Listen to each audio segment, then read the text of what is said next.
It looks like we'll get rate hikes later this year. Let's have a look. Hello everyone, Florian.heise here and welcome to another episode of HeiseSays. Grab your stein of coffee. I want to have a look at this article here. Hang on when I press the right button. From Bloomberg.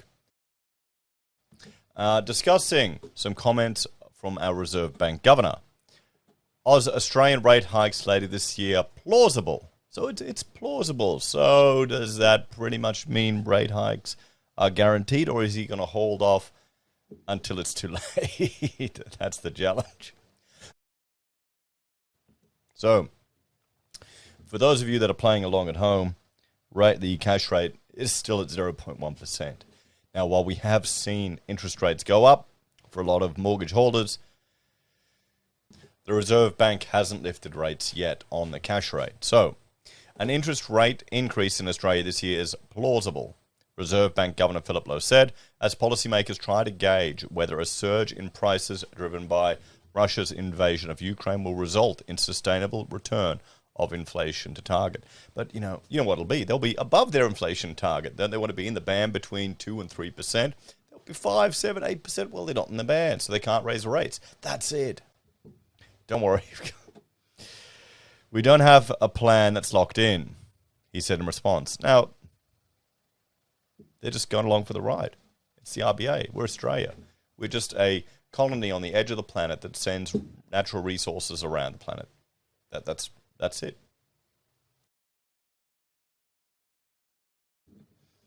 So,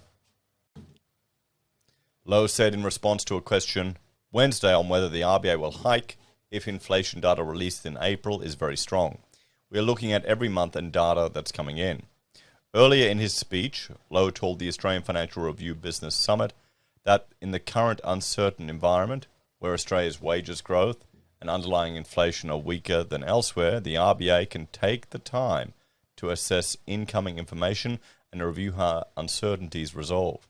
Given the outlook, though, it is plausible that the cash rate will be increased later this year, he said. His remarks underscore a change in approach as the RBA turns more data dependent, having stepped back from suggesting hikes are unlikely before late 2023. Remember when it was 2024? I remember that.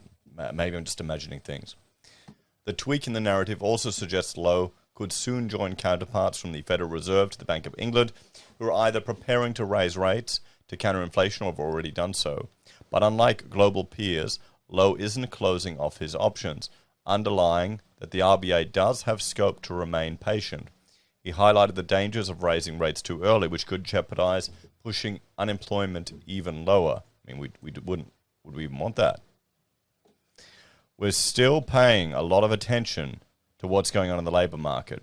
Sure, inflation is going to be high for a while as these supply-side problems wash through. Almost transitory, he said.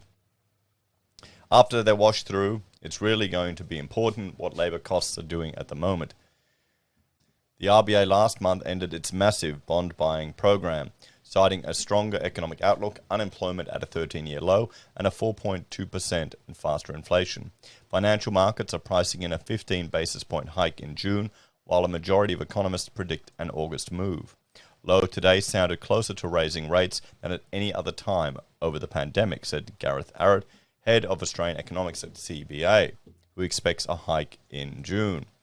It does not mean in and of itself the RBA will raise the cash rate before August, but it does mean a rate hike is on the table before August. So, two issues. Restating his case for staying patient on policy, Lowe said there were two overarching issues the RBA was paying close attention to. The first is the persistence of supply-side price shock and the extent to which developments in Ukraine add to the inflation pressures. The second is how labour costs in Australia evolve. Underlying the uncertainties, a report released shortly after the governor's speech showed consumer sentiment tumbled as war in Ukraine, flooding in the nation's northeast, rising prices and the prospect of higher rates spooked households. Westpac Banking Corp survey showed pessimists outnumbered optimists for the first time since September 2020. The evidence is that most working Australians are still expecting base wage increases of no more than 2 point something percent, Lowe said. This is also consistent with what we're hearing through our business liaison program. So there we go, everyone. Let's have a talk about this one. I honestly don't think any of us watching the show, or the channel, or most of us in Australia, believed Philip Lowe when he said rates wouldn't increase until 2024. Because that's why there was so much refinancing, because everyone locked in fixed rate mortgages. What do you reckon? The question is, will it happen before this year, the end of this year, or in the middle of this end of this financial year, or will it happen next year? We'll have to see. Thanks for watching, everyone. Like, share, subscribe to the channel. If you're a fan and enjoy the content I find, there's a few ways you can help out. You can join us on YouTube or Patreon, sign up for SelfWealth or Stake, or use our affiliate links at Amazon, eBay, Independent Reserve, or AussieBroadband. Take care, everyone. Have a great day, and I'll let YouTube recommend a few videos for you down below. I'll see you next time. You'll see these rates go up, maybe 5%, 6%.